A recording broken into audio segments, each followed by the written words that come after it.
Hi friends, అందరు ఎలా ఉన్నారు? వన్ మోర్ మినీ వ్లాగ్ అండి. ఇంకా ఇదైతే మినీ వ్లాగ్ కూడా కాదండి. ఈ మధ్యలో అయితే ఇంకా అప్డేట్ వచ్చింది కదా 3 మినిట్స్ అయితే. సో ఫస్ట్ టైం ఇంకా 3 మినిట్స్ దాకా అయితే ఒక షార్ట్ వీడియో అప్లోడ్ చేస్తున్నానండి. ఇదైతే మిర్చి బజ్జీల వీడియో అండి. ఇంకా 1 మినిట్లో చూపించడం కొంచెం కష్టమే అండి. నా కోసమే 3 మినిట్స్ పెట్టారేమో అనిపించింది. ఇంకా దీన్ని అయితే నార్మల్గా నేను శనగపిండితో కాకుండా బొబ్బరి పిండితో చేస్తున్నానండి. సో ప్రాసెస్ అంతా మీకు క్లియర్గా చూపిస్తాను. ఇంక ఇక్కడ చూసారు కదా పచ్చిమిరపకాయలను అయితే ఇంకా పిల్లల కోసం అని అయితే ఒక పచ్చిమిర్చిలో 2 పార్ట్స్గా కట్ చేశానండి. మా కోసమేమో మధ్యలో ఓన్లీ స్ప్లిట్ చేసేసాను. ఇంకా వాటిలో ఉన్న గింజలు మొత్తం తీసేసానండి. అమ్మాయి పచ్చిమిర్చి గింజలు తీసాకైతే చెయ్యి బాగా మండిందండి. మంచిగా గ్లౌజులు ఉంటే బాగుండు అనిపించింది నాకైతే. ఇంకా అది మొత్తం గింజలు తీసేసి సాల్ట్ పెట్టానండి చూపిస్తున్నట్టయితే. ఇంకా ఈ పిండి కలుపుకునే లోపు ఆయిల్ అయితే స్టవ్ మీద పెట్టేశాను.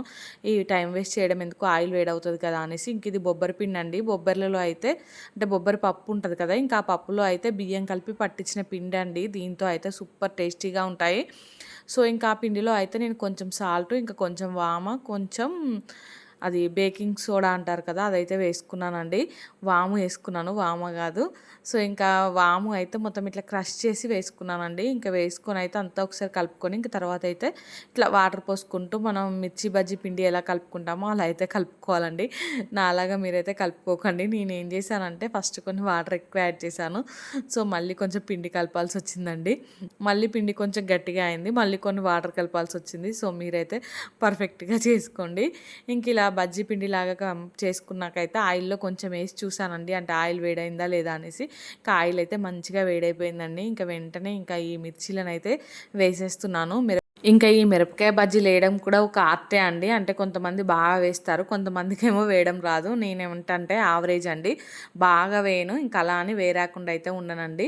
సో ఇంక ఇక్కడ చూసారు కదా బజ్జీలు అయితే ఎలా పొంగుతున్నాయో. సో మీరు ఎవరైనా బొబ్బరి పిండితో ఇలా మిర్చి బజ్జీలు ట్రై చేశారో కామెంట్ చేయండి. మాకైతే చిన్నప్పటి నుంచి ఇదే అలవాటు అండి. శనగపప్పు అదంతా పట్టించకపోతుండే మేమైతే. ఇంకా బొబ్బర్లు అయితే ఎప్పుడు ఇంట్లోనే ఉండేవి. వాటిని విసిరి ఇంకా ఆ పప్పు వస్తుంది కదా, ఇంకా ఆ పప్పునైతే బియ్యం కలిపి పట్టించేసి మా మమ్మీ అయితే పూస చేసేది, కార చేసేది. ఇంకా ఇలాంటి మిర్చి బజ్జీలు చేసుకోవడానికి ఎప్పటికైతే స్టాక్ ఉంచేదండి. ఇంకా వీటితోటే అలవాటు. చాలా రోజులు అవుతుంది చేయక, ఇంట్లో ఈ పిండి ఉంది అనేసి.